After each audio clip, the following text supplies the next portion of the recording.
Talking about Lindsay and stuff like that, what's your other projects like Kulin and Thor?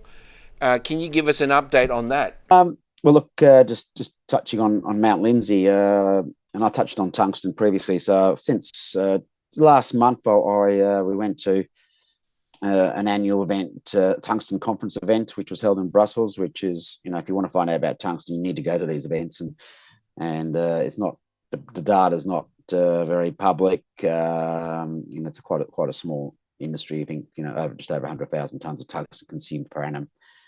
Like I said before, China's about 80% of that. So a couple of interesting findings from that. Noel is like to share is that the world needs about a 3% year-on-year growth for the next 10 years, and we're going to need another 30,000 tons of tungsten by the end of in 10 years' time from some source somewhere. And again, referencing that geopolitical scenario we spoke about before, and certainly to remind your listeners and viewers there is that the US had in the 1980s, before the Berlin Wall came down, had a strategic stockpile of tungsten. Tungsten is used armor plating, armor piercing. We now know that all the depleted uranium that was used in those shells is now being removed because of the impact it has on personnel handling those weapons, and as a consequence, more tungsten is required. The US is supplying armaments to Ukraine, and the Ukraine war, obviously the Russians are using up. They already produced a fair bit of tungsten. Where they get their additional tungsten from? So this sort of tension, this Cold War that's reappeared, all of a sudden the US and everyone's going to want to make sure they've got their stockpiles, and they're going to need more tungsten. So the demand from defence, aerospace, mining, construction is going to feed into that increasing demand over the next decade. The other aspect is obviously electric vehicles use less tungsten. Tungsten is as heavy as gold, so there's a couple of reasons why. But you lose a couple of percent there, you're gaining something like 8 or 9% in the aerospace and in defence and mining construction side of things each. So that's why it's going up so dramatically. And then, lo and behold, a near niobium tungsten oxide battery, faster charging, higher density as you expect.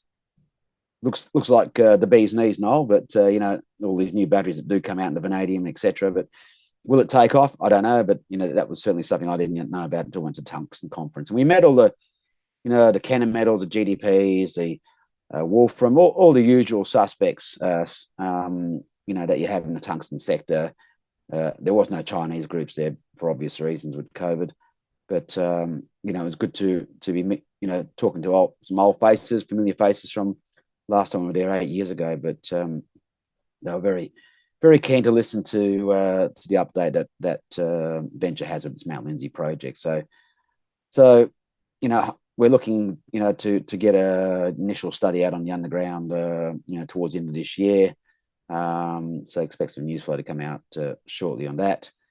The other projects, just briefly, now is the season as the weather's improved down in WA. Finally, it is kind of getting out of winter eventually, but Not we winter, expect to not Charles. summer weather today, mate.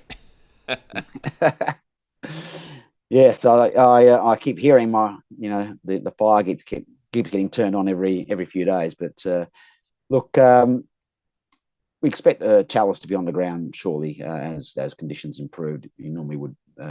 Now's the season to be getting on the ground, doing your soils, doing your EM, ground EM. So we just want to get those couple of targets up to speed. There's a whole range of new areas we need to open up, generate more targets. But hopefully we're drilling those 2 targets that Chalice identified, and we reported those in early August or late July earlier this year as part of a first stage de-earning. So they've got $2.5 million to spend over the next 2 years, which is will be by end of July 2024. So we'll see the first phase of that about to commence. So again, expect some news flow from there. The results from the Kulin Airborne EM survey.